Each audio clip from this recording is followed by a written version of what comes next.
तभी ऐसे व्यक्ति के माध्यम से भगवान इस प्रकार के अनुपम कार्यों को करवाते हैं। एक बार श्री कृष्णचंद्र भगवान की जय बोलेंगे। बोलो श्री कृष्णचंद्र भगवान की जय हो। इस अवसर पर मैंने कुछ मानस पुष्प आज ही आते आते मन में बनाया, क्योंकि समय भी बहुत ज्यादा हो चुका है और ज्यादा समय तक आप लोगों को रोकना भी अच्छी बात नहीं है, क्योंकि सभी का अपना अपना समय हो रहा है। व्यास पीठ पर बैठे हुए श्री व्यास जी, श्री दिनेश मिश्र जी, राधा रानी की कृपा दृष्टि श्री श्याम सुंदर पर बरस गई। श्रीमद् भागवत का वांगमय स्वरूप गोरखपुर आकर प्रकट भई। धन्य हो राधे श्याम तुम्हारा, ईश्वर ने जो चयन किया। रहंगाले परिवार के गौरव को बढ़ाने का जो कार्य किया है। ग्राम धन्य, परिवार धन्य, ग्रामवासी भी श्री कृष्णचंद्र की लीलाओं का कथा अमृत पीने के लिए जन जन के द्वारा जब भी चर्चा का अवसर आएगा, तब डॉक्टर राधे श्याम रहंगडाले का शुभ नाम दोहराया जाएगा।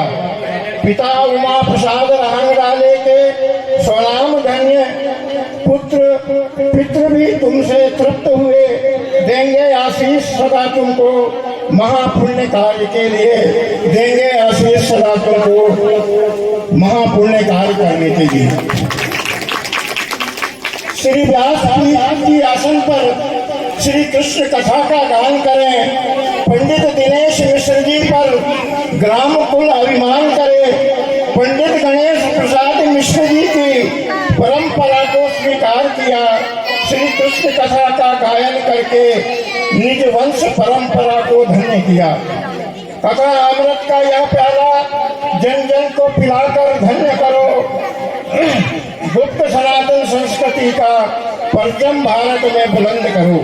है आशीष शीश धर लो, अग्रज अनुज को देता है आशीष शीश धर लो, अग्रज अनुज को देता है। अपने मन के मानस पुष्प यह हम तुम्हें समर्पित करता है। सर्वे भवन्तु सुखिनः, सर्वे सन्तु निरामयाः, सर्वे भद्राणि पश्यन्तु, मा कश्चित् दुर्भाग् भवेत्। ऋण रोगात् दारिद्र्यात् पाप सुरत्नत्यवा, सर्व श्लोक मनस्तापा नश्यन्तु मम सर्वदा। श्री वर्चस्मायुष्य आरोग्य मां विधाक्षो भारम महीयते। धन धान्यम पशुम बहुपुत्र लाभम सत्संवत्सरम दीर्घायु।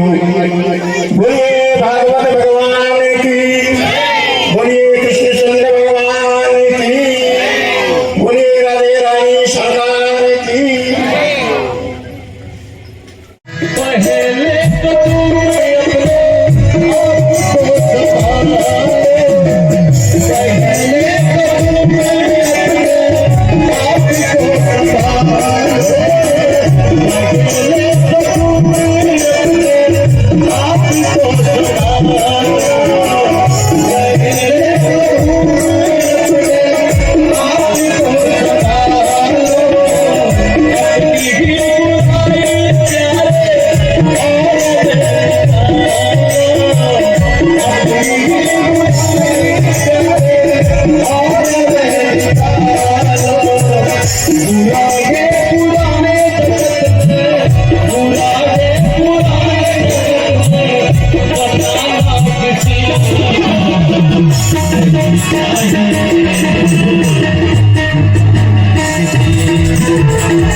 दस वर्ष तक आपके पास में रहेगा।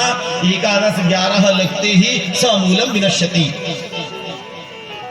तो वो था जीता गया मुकुट, पर जो मुकुट था वो अन्यायी राजा का था, जरासंध का मुकुट। क्योंकि पांडवों ने विजय प्राप्त करने के बाद में अनेकों राजाओं को जब परास्त किया तो उनके सारे मुकुटों को एक स्थान पर रख दिया गया था, और उसी मुकुट को आज पसंद करके राजा परीक्षित वन में आके खेलने के लिए गए हैं और मुकुट को संभालते हैं, बार बार दर्पण में अपना मुख को देखते हैं।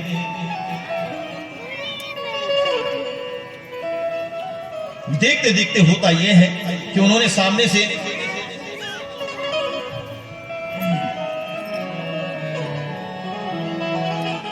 राजा परीक्षित क्या देखते हैं कि सामने से एक गाय को, काला कलूटा गाय और बछड़ा को लठिया मारते हुए, डंडा मारते हुए एक काला कलूटा सा पुरुष चला आ रहा है। उस काला कलूटे को देख करके राजा परीक्षित सोचते हैं कि ये मेरे रहते रहते मैं भी गौ पर अत्याचार करेगा। आज सचमुच में कलयुग का वास चरम सीमा पर है। क्यों है मैं बता दूं। यहां पर गौ शब्द आ गया ना स्मरण में, इसलिए बोल रहा हूं। गौ शब्द आते से ही कथा थोड़ी सी विलग हो जाती है। बोलिए गौ माता की जय। एक जमाना था जब हम यहाँ जो खिरका है ना, जहां पर गौस्थान कहा जाता है, गौ इकट्ठे होने वाले स्थान, तो हम अपने घर से भी 27-28 ऐसी संख्या में गौ माता को वहां पहुंचाया करते थे। 2-4 इसके घर में घुस गई, 2-4 उधर घुस गए, फिर ढूंढते चले आए कि 2-3 घंटा तो ऐसे। तो उस जमाने में जब गौ माता यहां से निकलती थी जंगल की ओर, तो यहां से लेकर के 1 किलोमीटर इतनी लंबाई तक उनका बिल्कुल जैसे कतारबद्ध गौशाला में गौ माता जैसे रम्भाने का स्वर सुनाई थी ना, ऐसी रंभाते हुए गौ माता चली जाती थी, जंगल की ओर चारण करने जाती थी। आज सचमुच अपने अपने हृदय में हाथ रख के बताइए कि किसके घर में कितनी गाय है। चलो है, कुछ लोग हाथ उठा रहे हैं बची है, कुछ गाय बची है, पर उतनी है कि नहीं है जितनी होना चाहिए? नहीं है। अच्छा, गाय है कि मम्मी है? गौ माता जिसको कहते हैं जो अपने मुख से मां बोलती है, और जब है बोलती है वो गौ माता नहीं है, जर्सी वाली। तो जो शुद्ध वेद लक्षणा गौ माता है, जो प्राणी उसकी सेवा करता है, उसकी सेवा करने वाला प्राणी का स्वयं कल्याण हो जाता है। नमो गौभ्य श्रीमतिभ्यं सौरभीभ्य च। इसके लिए बताया गया है गवाम दृष्ट्वा नमस्कृत्य कुर्यास्य प्रदक्षिणा, और प्रदक्षिणा कृता तेन सप्तदीपावसंधर। गवाम दृष्ट्वा नमस्कृत्य, गाय को देखते ही हाथ जोड़ लीजिए। गवाम दृष्ट्वा नमस्कृत्य कुर्यास्य प्रदक्षिणा, अभी हो सके तो उसकी प्रदक्षिणा कर लीजिए। प्रदक्षिणा कृता तेन, उसकी प्रदक्षिणा करते ही सप्तदीपावसंधर, आपने 7 दीपों की परिक्रमा कर लिया है। इतना बड़ा फल प्रदान करने वाली गौ माता है। आज गौ माता को सब लोगों ने अपने दिल से तो कौन कहे घर से भी बाहर निकाल दिया है, उसकी जगह में ऐसी चीज को ला करके बांध लिया है जो न लीपने का न पोतने का। कहते हैं अंतिम समय में जो जिसका स्मरण करते हुए जाता है उसकी वैसी ही गति मिलती है, पर गौ माता का स्मरण करते हुए चले जाओ तो वैतरणी पार कराती है। सुन लीजिए आप, पुराने लोग बोलते थे ना कि गौ माता की पूंछ को पकड़ लीजिए वैतरणी पार करा देती है। एक बार एक बहुत कंजूस दादा थी भाई, वो वृद्ध बूढ़े दादा मरणासन की स्थिति में पड़े हुए थे, और पड़े पड़े वो अपना हाथ को ऐसे हिला रहे थे। तो लड़कों ने सोचा कि दादाजी ने कहीं खजाना गड़ा रखा है, हो सकता है वो खजाना बताने के लिए हाथ मटका रहे। तो दादाजी के पास जाकर कहते, दादाजी क्या बोलने चाह रहे हैं बताओ तो, दादाजी क्या बोलना चाह रहे हैं बताओ तुम। तो दादाजी हाथ हिला रहे हैं ऐसा ऐसा। तो लड़कों ने सोचा सोचा कि डॉक्टर को बुला लिया जाए, राधे श्याम राम वाले तो है इंजेक्शन लगाने वाले। तो उनको बोलते हैं देखो डॉक्टर साहब एक ऐसा इंजेक्शन लगा दो कि हमारे दादाजी बोल जाए। तो उन्होंने जो धन गड़ा रखा है वो हमको मिल जाएगा। तो डॉक्टर ने एक अच्छा सा बड़ा इंजेक्शन निकाला, बार बार उसको देखिए दवाई भरे, बोले इंजेक्शन की कीमत बहुत ज्यादा है, ये कम से कम 5,000 का एक इंजेक्शन आएगा। दादाजी बोल तो जाएंगे, उसको मालूम था बड़ी जोर से चिल्लाएंगे और तय हो जाएंगे। तो बोले तो थे, मेरे तो बोलने का ही तो लगाया था, अब तय बोले या तय बोले। तो उन्होंने 5,000 का इंजेक्शन अच्छा तेज कष्ट देने वाला उन्होंने भरा इंजेक्शन में। बस दादाजी को लगाने वाले थे कि दादाजी बोल पड़े, अरे पागलो वो बच्चिया झाड़ू खा रही थी, तुमको शर्म नहीं आ रही थी? मन मरते मरते भी उस दादा की नियत वो झाड़ू में थी जो 10 रुपया की थी। मतलब कभी कभी ऐसा भी होता है कि मरणासन में पड़ा व्यक्ति भी उस झाड़ू की बताएंगे अंतिम क्षण में जो जैसा स्मरण करेगा उसको वैसे ही गति मिलेगी। इसी में एक बात और याद आ गई है, अब लगा के दिया घर में परिवार में, अब लगा के दिया घर में परिवार में, लुट गई याद के प्यार के, लुट गई सबके घर में।